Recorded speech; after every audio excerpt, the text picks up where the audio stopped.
selamat bertemu kembali dan berjumpa kembali dengan pembelajaran materi fisika kelas 11 MIPA. Mudah-mudahan kita tetap sehat selalu dan tidak kurang suatu apapun.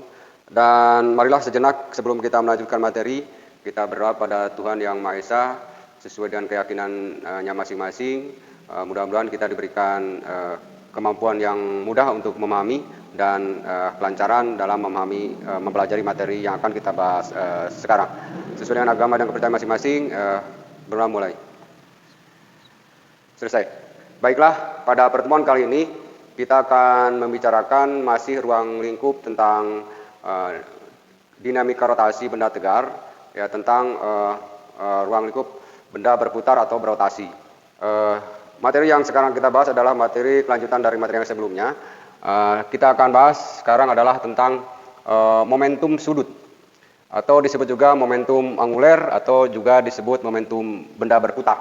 Ya, untuk memahami momentum sudut atau momentum benda berputar, coba kita review sebelum pemahaman materi ini tentang pemahaman momentum. Ya, momentum adalah besaran yang ada pada benda yang bergerak, baik bergerak lurus atau bergerak berputar atau berotasi. Sudah kita bahas pada materi sebelumnya bahwa ketika dia bergerak lurus, misalnya ini sebuah benda bergerak lurus, maka dia memiliki momentum. Berapa nilai momentumnya? Nilai momentumnya adalah sebesar massa kali kecepatan lurusnya atau kecepatan linearnya.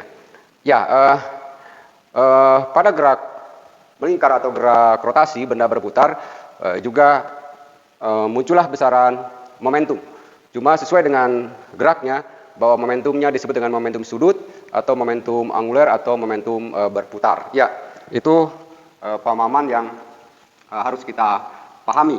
Kemudian besaran momentum termasuk besaran vektor. Saya ulangi bahwa besaran momentum masuk kelompok kebesaran vektor. Artinya jangan lupa dia memiliki nilai atau value. Ya, kemudian juga memiliki arah.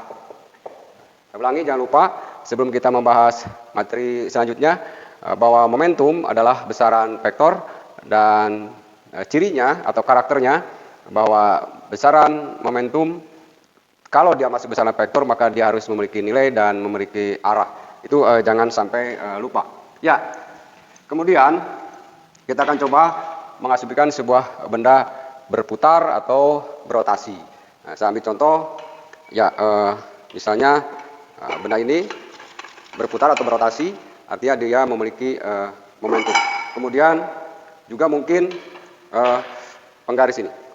Penggaris ini dia berputar. Nah, artinya dia memiliki momentum selain besaran-besaran yang sudah kita bahas sebelumnya tentang inersia. Gitu. Sehingga kita lanjutkan, selain besaran momen inersia juga ada momentum sudut pada benda yang berputar atau bergerak berotasi seperti ini. Ya, pertanyaannya berapa nilai momentum putarnya atau momentum sudutnya? Kita akan bahas sedikit bahwa ketika benda berputar dia memiliki momentum sudut. Ya, sebelum dibahas selanjutnya bahwa momentum sudut simbolnya dibedakan dengan momentum gerak lurus. Ya, simbolnya adalah L. Diberi nama simbol L atau L besar. Dan L ini pada simbol yang lain dipakai juga sebagai lambang jarak atau dimensi panjang. Ya, itu perlu dipahami. Artinya simbol dari momentum sudut atau momentum berputar adalah L. Agak dibedakan dengan momentum lurus atau momentum gerak lurus. Momentum gerak lurus simbolnya P. Kemudian besaran momentum sudut ini atau L ini artinya termasuk sama dengan besaran momentum lurus, termasuk kelompok besaran vektor. Saya ulangi bahwa momentum sudut atau momentum benda berotasi termasuk besaran vektor sama dengan momentum benda bergerak lurus. Ya, jangan lupa. Kemudian kita akan amati berapa nilainya? Ya, berapa nilai ketika contoh misalnya tadi penggaris ini diputar. Artinya dia melakukan putaran atau berotasi. Atau mungkin saya ambil ya ini apa namanya CD atau kaset atau piringan, dia berputar dan berapa momentum sudutnya. Ya. Atau mungkin benda yang lain, ini juga sama, bola berputar pada porosnya, dia memiliki momentum sudut selain besaran-besaran yang lain seperti momen inersia yang sudah dibahas sebelumnya. Ya, berapa nilainya? Ya, ini asumsi bahwa sebuah benda tadi bergerak awalnya dari sini, kemudian dia bergerak, berputar atau apa namanya berotasi, kemudian pada bergerak berotasi maka muncullah apa dengan omega. Omega ini disebut dengan kecepatan putar atau kecepatan anguler atau bahasanya kecepatan sudut. Artinya setiap benda berputar memiliki kecepatan sudut atau kecepatan anguler. Simbolnya adalah omega. Kemudian satuannya atau satuan dari kecepatan sudut ini, ingat bahwa ketika dia berputar atau benda berputar, dia menempuh sudut. Artinya yang ditempuhnya adalah sudut. Contoh, ya misalnya si penggaris ini. Artinya ketika dia berputar, awalnya sini dia akan menempuh sudut sebesar theta.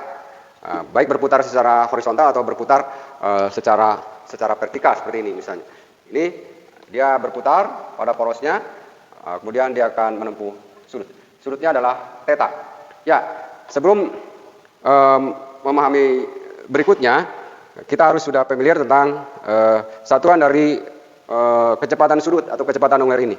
Karena ditempuhnya sudut, maka kecepatan anguler ini atau kecepatan sudut adalah sudut dibagi waktu. Analog dengan kecepatan lurus. Kalau lurus atau gerak lurus yang ditempuhnya adalah jalan, sehingga S dibagi T untuk gerak GLB misalnya. Ya, itu pemahaman yang harus tidak boleh kita lupa. Kemudian, nah satuan sudut ini atau sudut diberi simbol theta ini, satuannya jangan lupa satuannya atau satuan besaran sudut. Jangan lupa kita juga harus memahami. Ya, sebelum menjelaskan tentang momentum sudut, kita harus memahami tentang besaran-besaran yang lain untuk mempermudah sebagai pendukung memahami tentang gerak momentum sudut ini. Ya, jangan lupa dalam sudut atau satuan sudut satuannya atau satuan sudut ada derajat yang kita sebut dengan seperti ini. Kemudian ada juga putaran atau putaran. Kemudian ada juga radian atau rad. Biasa ditulis dengan rad, ini dengan put. Ya, ini diantaranya satuan sudut yang harus kita pahami sebagai pendukung untuk memahami materi ini. Ya, termasuk juga konversi dari misalnya derajat ke putaran atau ke radian. Ya, ketika misalnya dia menempuh satu putaran penuh atau satu putaran, konversi ke nilai derajat kita sudah memahami familiar sebesar 360 derajat. Nah, kemudian kalau dikonversi ke radian berapa? Ya, ini kalau dikonversi ke radian adalah 2 V radian. Ya, jangan lupa konversi atau nilai kesetaraan ini harus kita pahami untuk sebagai pendukung untuk memahami materi ini. Ya, kita lanjut ke pemahaman tentang momentum sudut. Ya, nilai momentum sudut atau nilai L ini berapa? Atau nilai momentum sudut ini berapa ketika benda berotasi atau berputar? Ya, identik dengan gerak lurus yang tadi dibahas lebih awal. Pada gerak lurus bahwa momentumnya adalah sebesar massa kali kecepatan lurusnya. Ya, untuk memahami lebih mudah, ini juga analog atau sama pemahamannya, cuma geraknya bukan gerak lurus tapi gerak berputar. Sehingga harus ada nilai omeganya. Nah, kemudian berapa pengali dari omega ini? Untuk momentum sudut bukan massa, tapi nilai momen inersianya. Saya ulangi, untuk momentum sudut, nilainya bukan massa kali kecepatan putar, tapi inersianya atau momen inersianya. Artinya momen inersia ini tergantung jenis bendanya.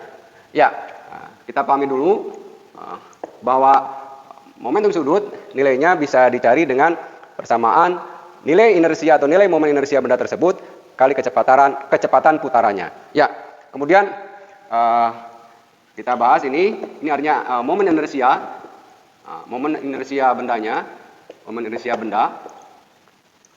Ya, kita sudah bahas kemarin tentang momen inersia benda yang berputar, jenis bola, jenis silinder pejal, bola berongga, kemudian batang atau tongkat sudah kita bahas. Itu yang disebut dengan I atau momen inersia benda ini yang dipakai untuk mencari nilai momentum sudutnya. Ya, jangan lupa bahwa satuannya ini dalam satuan SI adalah kilogram meter kuadrat satuannya. Kemudian untuk yang ini kecepatan sudutnya tadi, bahwa kecepatan sudut adalah besaran diambil dari perbandingan nilai sudut yang ditempuh, nilai sudut ini atau theta ini, theta ini atau sudutnya per satuan waktu. Nah, ingat bahwa besaran sudut ini bisa derajat per waktu atau anggap saja per detik, kemudian bisa kalau dia berputar penuh 2 pi rad. Sudutnya misalnya per waktu atau detik atau besaran yang lain, satuan yang lain, atau bisa juga putaran per waktu. Ya, saya ulangi bahwa kecepatan sudut adalah besarnya sudut yang ditempuh ketika dia berputar dibagi waktu. Artinya ini sudut ini adalah theta, sehingga simbolnya theta dibagi waktu. Dan jangan lupa satuannya bisa derajat, artinya bisa dalam satuan derajat sudutnya, bisa dalam satuan radian. Ini kalau misalnya V radian, kemudian bisa disebut dengan satuan yang lain atau putaran per waktu atau per waktu tempuh. Ya, sehingga nanti akan dipakai omega ini bisa tadi gitu kan, satuan sudut bisa kalau dia menempuh 360 berarti 2 pi rad, bisa dalam satuan waktu berapa waktunya. Kemudian bisa juga dalam bentuk derajat, ya, derajat per waktu, bisa juga dalam bentuk putaran per waktu. Ya, itu jangan sampai lupa untuk memahami materi ini.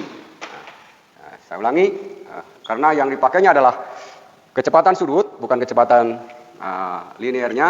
Kalaupun nanti kita akan bahas konversi, ada kecepatan sudut dan kecepatan linear pada gerak rotasi. Kita akan bahas nanti pada materi berikutnya. Ya, saya ulangi bahwa ketika benda berputar atau berotasi, apapun bendanya, seperti misalnya piringan ini, rotasi, maka dia memiliki momentum sudut. Berapa nilainya? Nilainya adalah momen inersia benda ini, ya, momen inersia benda ini, kemudian kali kecepatan sudut putarnya. Dan ini termasuk vektor, artinya kalau dia ke kiri putarannya momentum sudutnya negatif, dan kalau ke kanan cara putaran jarum jam positif. Ya, dan kita akan coba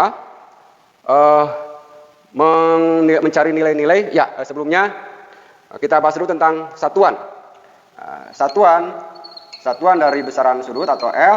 Kalau kita lihat ini adalah satuan I adalah kilogram meter kuadrat. Kemudian omega ini, misalnya kita pakai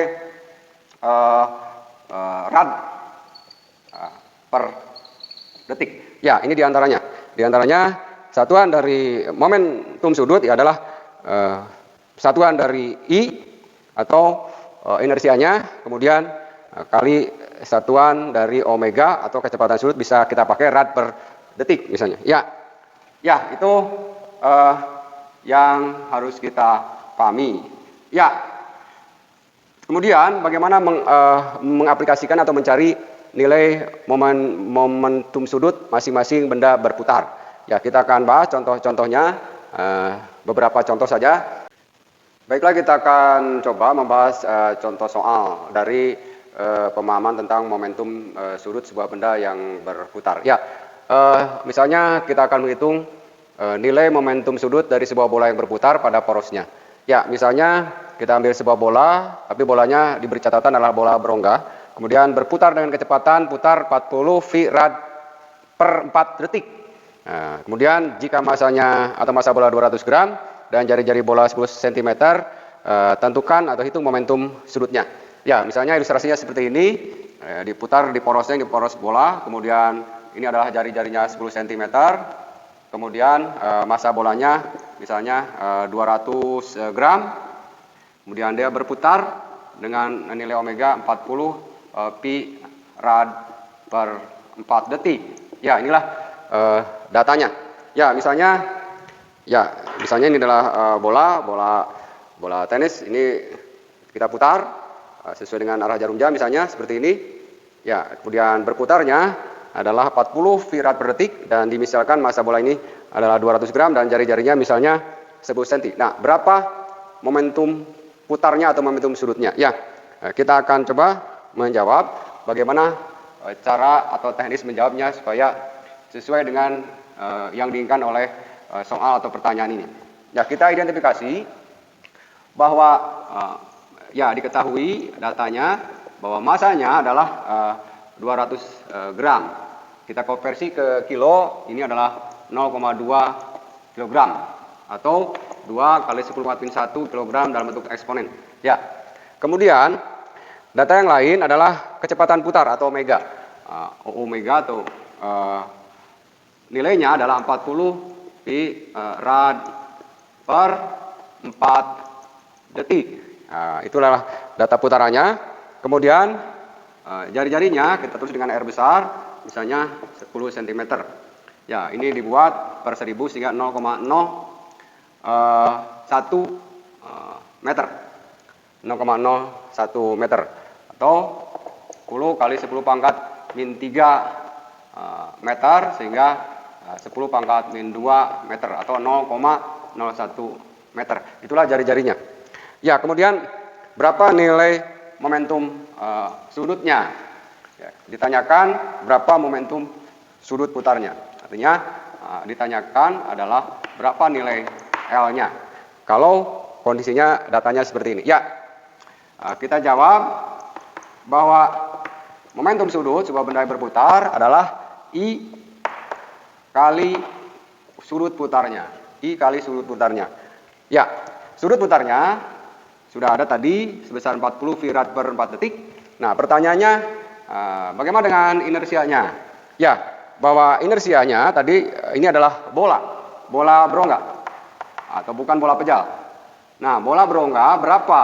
Nah, itu sebagai pendukungnya. Ingat bahwa nilai bola berongga atau I bola itu adalah 2/3 massa kali jari-jari kuadratnya. 2/3 kali massa. Ya, ini saya ulangi. Artinya nanti bahwa ini tergantung benda yang berputarnya. Artinya tidak semua benda yang berputar 2/3. Kita tahu bahwa misalnya penggaris ini diputar di pusat porosnya adalah 1/12 massa kali panjang kuadratnya. Kemudian misalnya silinder ini, jangan lupa silinder ini misalnya diputar pada porosnya ini I-nya berbeda dengan benda berbentuk bola atau benda berbentuk yang lain. Ya, itu yang harus dipahami. Nah, untuk soal ini dianggap sebagai benda bola berongga atau bukan bola pejal. Anggap saja bola seperti ini. Ya, ini adalah bukan bola pejal atau bola yang berongga. Ya, dengan data seperti itu maka kita bisa menjawabnya, yaitu Ini adalah 2/3, kemudian massa kali R kuadrat, kemudian omeganya adalah tadi nilainya 40 pi radian 40 rad per 4 detik. Ya, tinggal kita operasikan matematiknya. Massa bola tadi ini 0,02, sehingga 2/3 kali 0,02 kilogram. Itu data massa bolanya. Kemudian jari-jarinya tadi 0,01 meter, tapi dikuadratkan. Kuadrat. Kemudian yang ini 40/4. Anggap saja kita langsung bagi 40/4 adalah 10 pi rad per detik. Jadi sudah 10 nilainya. Ya. Berapa nilai akhirnya? Kita akan coba hitung. Ya, L ini 2/3. Kita coba dirubah ini menjadi eksponen. Supaya gampang mengalihkannya, 2/3 kali 2 kali 10 pangkat min 2 kilogram. Kemudian yang ini kita coba eksponenkan supaya gampang. Nilainya 1 kali 10 pangkat min 2 meter, tapi kuadrat. Ini belum disederhanakan karena R-nya kuadrat. Setelah itu baru ini 10. 10 pi rad per detik. Ya. Kemudian kita sederhanakan dulu ini. Yang ini 1 pangkat 2 atau kuadrat adalah 1. 10 pangkat min 2 kuadrat adalah 10 pangkat min 4. Ini 10 pangkat min 4 meter kuadrat kali 10. Kemudian yang ini 2/3. Ini 2 kali 10 min 2. Ya, ini kilogram. Ini sudah meter kuadrat. Ini pi rad per detik. Ya, ini tinggal ngalih-ngalihkan angkanya. Ya, ini tidak sulit. Kita lihat eksponnya saja. Ini pangkat min 2, ini pangkat min 4. Jadi pangkat min 6. Ini pangkat 1. Ya, ini positif. Jadi pangkat min 2, min 4, min 6 plus 1.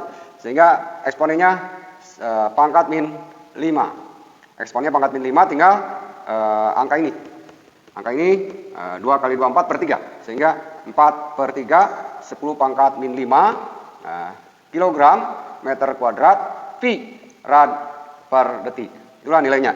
Ya, supaya jelas nilainya atau L-nya dari hasil perhitungan adalah 4/3 kali 10 pangkat min 5 kilogram meter kuadrat pi rad per detik.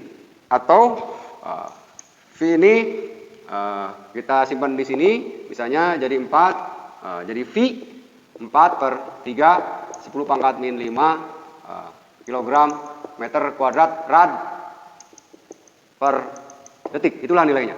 Saya ulangi, ini bisa disederhanakan. Nanti ini V ini adalah nilai, bukan sudut.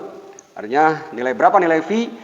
Nilai V ini, ya nilai V kita tahu ada 22/7 setara dengan 3,14 kalau mau dioperasikan atau diganti nilai V-nya. Dan ini bukan angka yang sulit. Ya, itu contoh dari sebuah bola yang berputar atau berotasi tadi dengan data-data seperti tadi.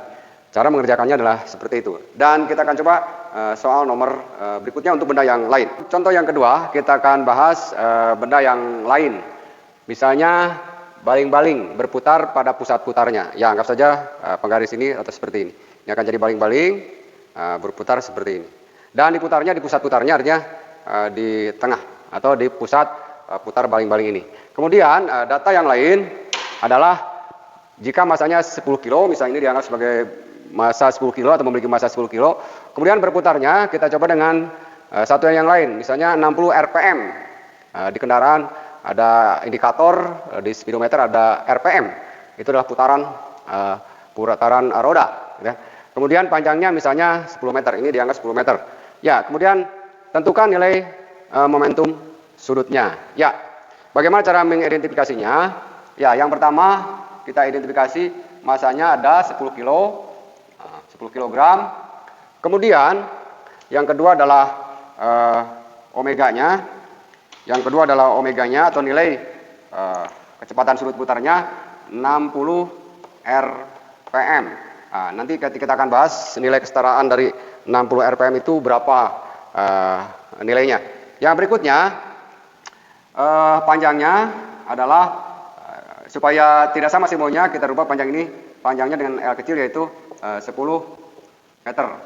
Ya, sebelum menjawab L, kita harus mengetahui bahwa ketika si batang atau penggaris ini diputar atau baling-baling diputar pada pusat porosnya, maka nilai I-nya jangan lupa adalah 1/12 massa kali panjang kuadratnya. Nah, saya ulangi, karena benda ini adalah dianggap batang homogen dan diputarnya di pusat porosnya, maka I-nya adalah 1/12 massa kali panjang kuadratnya. Ya, itulah perlu diketahui. Kemudian bagaimana cara menjawabnya? Ya, kita jawab bahwa L adalah I benda tersebut kali kecepatan putarnya. I benda tersebut kali. Kemudian yang berikutnya, karena bendanya adalah tadi, I-nya adalah 1/12 massa kali kuadrat jarak panjangnya kali 60 rpm. Nah, rpm ini apa? Saya bahas sedikit. Ya, rpm itu singkatan dari putaran per menit. Artinya dia berputar 60 putaran per menit. Nah, 60 putaran per menit ini berapa? 60 root per menit bahasanya, putaran per menit. Nah, rpm ini saya ulangi setara dengan 60 putaran per 1 menit. Itu artinya 60 putaran per 1 menit. Nah, kita buat dalam satuan yang lain karena kita akan pakai bukan putaran satuannya tapi radian. Nah, ini artinya 60 kali 2. Saya ingatkan ini muncul 2 V radian, ingat dia 60 putaran. Nah, satu putarannya adalah 2 V radian, sehingga 60 putaran 60 kali 2 V radian. Ya, kemudian 1 menit kita rubah jadi 60 detik, 60 second. Nah, sehingga nilainya, kesetaraan nilainya dalam satuan radian per detik, tinggal kalikan. Ini juga kita cari 1, nilainya tinggal 2 pi rad detik. Inilah nilai kesetaraan dari 60 rpm itu. Saya ulangi, kalian harus paham merubah konversi nilai dari 60 rpm atau ke rpm ke rad, kan? Atau ke radian. Ya, sehingga nilainya balik lagi sini tadi. Jadi nilainya sekarang L itu 1/12 kali masanya tadi, masanya 10 kilo, 10 kg. Kemudian L-nya berapa? Tadi L-nya 10 meter. Nah, tapi ingat ini harus dikuadratkan. 10 meter kuadrat. 60 rpm tadi adalah 2 V. 2 pi kali 2 V rad per detik. Ya, itulah. Ya, ini kita hapus dan kita sederhanakan. Ya, ini artinya kuadratkan dulu, kita sederhanakan. Artinya ini 100 meter kuadrat. Kemudian yang ini 10 kg. Kemudian yang ini 2 pi rad per detik. Ya, tinggal kalikan. Nah, ini artinya 1/12 10 kali 100 kali 2. 10 kali 100 ribu kali 2 2000. 2000 kilogram meter kuadrat V. Ingat bina masih ada rad per detik. Ya, inilah nilainya. Kemudian V-nya bisa ditarik ke depan. Nah, jadi V. Kemudian 1 kali 2000 per 12 kilogram meter kuadrat rad per detik. Inilah nilai dari L-nya. Dan kalian bisa sederhanakan nilai ini. Yang penting kita sudah tahu bahwa untuk benda ini, yang pertama adalah I-nya dianggap sebagai benda yang memiliki 1/12 ml kuadrat atau dianggap sebagai baling-baling benda homogen atau benda tegar yang homogen. Ya, itu contoh yang kedua. Dan untuk berikutnya, coba kalian amati dan kalian kerjakan untuk sebagai latihan contoh yang berikutnya yang akan saya buat. Baiklah, untuk soal latihan supaya kita lebih memahami lagi, Coba kita buat soal, nanti kalian analisa dan isi jawabannya. Pertanyaan dua soal ini atau soal yang tertera atau yang ditulis ini. Yang pertama adalah piringan atau kaset. Kaset atau piringan atau compact disc seperti ini. Ya, ini seperti ini. Berputar dan berputarnya misalnya 120 rpm. Kemudian jari-jarinya misalnya 20 cm dan masanya misalnya 500 gram. Ya. Kemudian piringan ini atau kaset ini dianggap sebagai silinder pejal. Jangan lupa dianggap sebagai silinder pejal. Kalian lihat I-nya atau nilai momen inersianya berapa. Kemudian pertanyaannya sama, yaitu sama seperti tadi, tentukan nilai momentum sudut atau nilai L. Nilai L-nya. Kemudian juga nomor 2. Untuk nomor 2, misalnya bola, tapi bolanya bola pejal atau bola yang tidak berongga. Seperti mungkin bola yang kita temui bola biliar atau sejenisnya yang tidak berongga. Itu artinya bola pejal. Jika berputar 20 V radian per 1 detik atau per detik, kemudian jari-jarinya 20 cm, jari-jari bolanya dan masanya 1 kilo. Ya, sama ditanyakannya atau pertanyaannya hitung nilai L-nya. Hitung nilai momentum sudutnya.